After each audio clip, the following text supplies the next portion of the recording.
La réalité de l'islam, on vous la cache, on m'interdit de vous la dire, parce que l'islam n'est pas une religion comme le christianisme, ça n'a rien à voir. L'islam est une religion de la loi, l'islam est un droit religieux.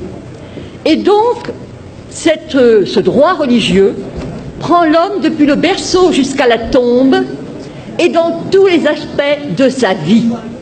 Que ce soit pour aller aux toilettes, comment faire pour aller aux toilettes, comment faire pour conclure un contrat, comment faire pour faire la prière. Et ça, le chrétien ne peut pas le comprendre. C'est ça la loi islamique. Le chrétien, quand il fait la prière, il est là dans son lit. « Oh Seigneur, faites que je réussisse mon examen. Au nom du Père. » Ah, peut-être il fait signe de la croix, mais quand il fait froid, il a les mains en dessous de la couverture. Mais pas pour le musulman. Le musulman doit se lever. Le musulman doit se laver, le musulman doit prendre un tapis de prière, le musulman ne fait pas la prière n'importe comment, n'importe quand, n'importe où. Et c'est ça la différence. Il ne jeûne pas quand ça lui plaît, il ne fait pas le pèlerinage à la Mecque quand ça lui sied. Non, non, non. Tout comportement obéit à une règle et toute règle est une règle de comportement.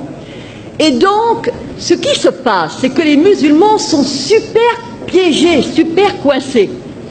Ou ils disent la vérité, à savoir que la loi islamique, ce n'est pas seulement les ibadat, c'est-à-dire l'adoration, tout ce qui touche arkan ad-din, les piliers de la religion, mais c'est aussi les mu'amalat, comment traiter dans le public, horizontalement. Alors ils choisissent de mentir pour ne pas être en quelque sorte jetés dehors. Ils choisissent de mentir qu'il y a un droit pénal, c'est-à-dire que, en fin de compte, la femme adultère est punie de 100 coups de fouet dans le Coran et que nulle indulgence ne vous prenne en leur faveur. Dit bien le Coran, le Coran. Et le prophète, sallallahu alayhi wa sallam, le prophète a demandé que la femme adultère soit lapidée. Une femme qui avait péché est venue voir le prophète. Elle a dit « j'ai péché ». Moi je me suis dit « oh là là, l'histoire va devenir fantastique ». Non, pas du tout. Elle attendait un enfant. Il a dit « retourne, accouche tranquillement ». Ensuite, elle est revenue et on l'a lapidée. Et pas n'importe comment.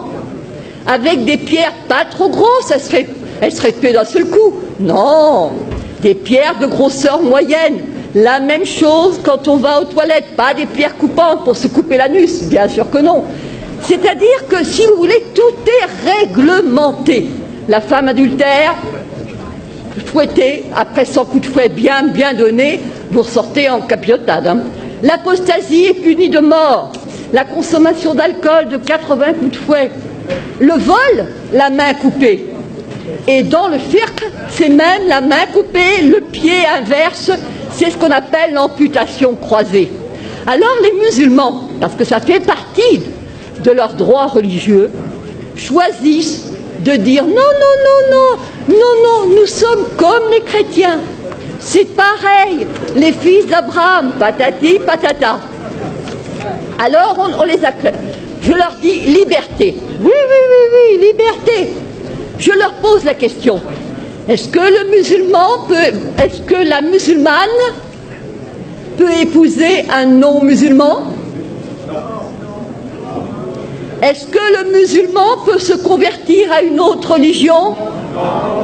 Est-ce que le musulman peut être athée? Est-ce que le musulman peut être homosexuel? Est-ce que le musulman peut même être célibataire? Car le célibataire est de la pire espèce. Et oui. Est-ce que, pas de monachisme en islam? Alors je ne vous dis pas les curés, les moines, enfin les curés on ne sait pas, mais les moines en tout cas, ils passeraient un mauvais quart d'heure. Et la religion catholique, c'est l'horreur, l'abomination. Ils disent trois, alors c'est considéré comme un trithéisme, donc ils seraient zigouillés. Et quant à la messe, alors là, la messe, boit, le pain transformé en corps du Christ, mais c'est de l'anthropophagie pour eux. Et boire du vin. C'est-à-dire que tout est quelque chose, horreur, horreur, horreur.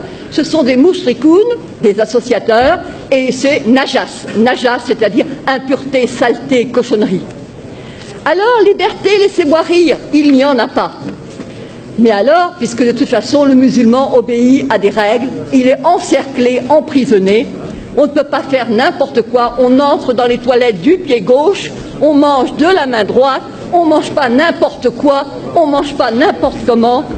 C'est le rôle des fatwas qui vous dit, s'il vous plaît, comment on fait? Et alors évidemment, on vous répond. Alors évidemment, avec l'Internet, ça devient n'importe qui, n'importe quel con peut répondre, mais non, etc. Ça, c'est un changement. L'égalité. Mais bien sûr que nous avons l'égalité. L'égalité entre qui? Entre les musulmans. Al-Muslim, Akhul Muslim. Le musulman est le frère du musulman. Pas le frère du non-musulman. Absolument pas. Absolument pas. Ne prenez pas les juifs et les chrétiens comme alliés. Et enfin, nous avons... Alors là c'est vraiment le must. Vous prenez la sourate 5, Al-Maïda, la table servie. Al-Yahoud. Les juifs disent la main de Dieu est fermée. Mais non, c'est la leur qui est fermée.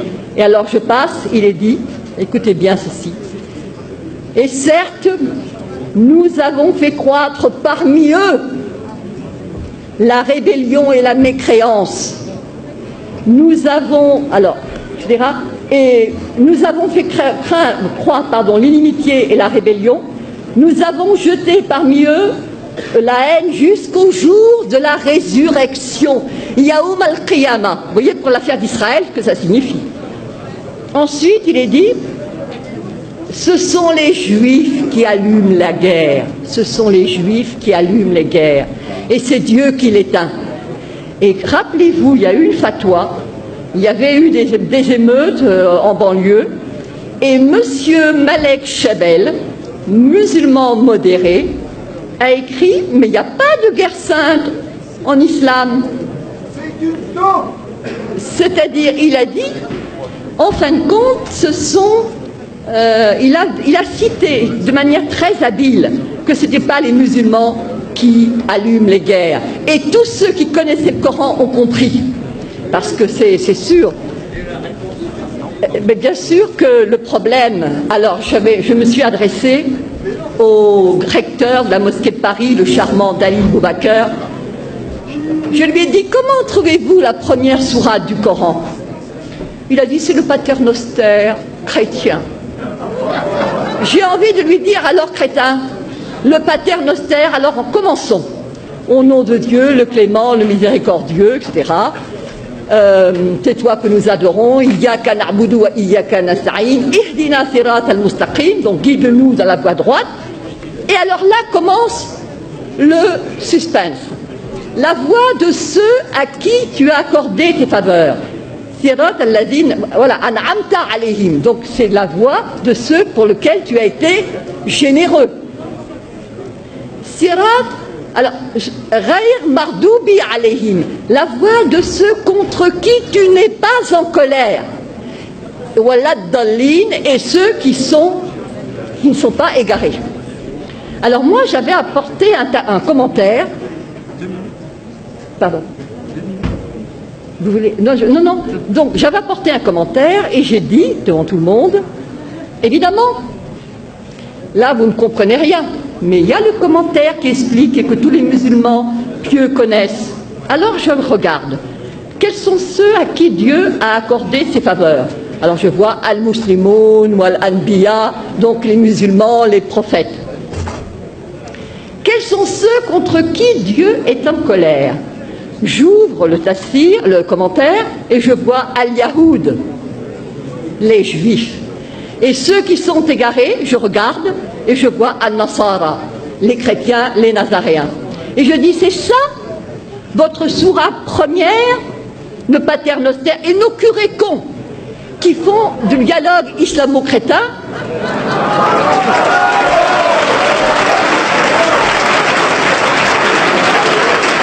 Eh bien, eux, ils croient tout ce qui est dit. On leur il se focalise sur la sourate Mariam. Voilà Marie qui a eu un enfant sans être mariée. Effectivement, Walam Akun Bariya, je ne suis pas une prostituée, patati patata. Alors ça plaît aux chrétiens. D'autant plus qu'on leur sert, les chrétiens sont comme des moines, ils ne s'enflent pas d'orgueil. Lorsque tu leur parles de la sourate Marie, leurs yeux s'emplissent de larmes. Je te dis, magnifique. Et contre qui ils sont? Ben, contre les Juifs. Les Juifs qui, pour eux, Marie n'est pas la mère de Dieu, pour eux, Jésus n'est pas le... Alors, il y a, par rapport à la communauté juive, un danger immense contre lequel je me bats depuis 5 ans.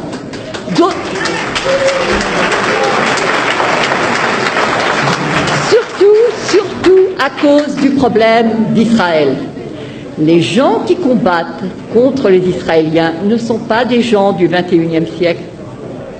Ce sont des gens qui se rappellent qu'il a été dit qu'au jour du jugement dernier, les Juifs se cacheront derrière une pierre, derrière un arbre, que la pierre elle-même et l'arbre diront, il y a un Juif derrière, tue-le.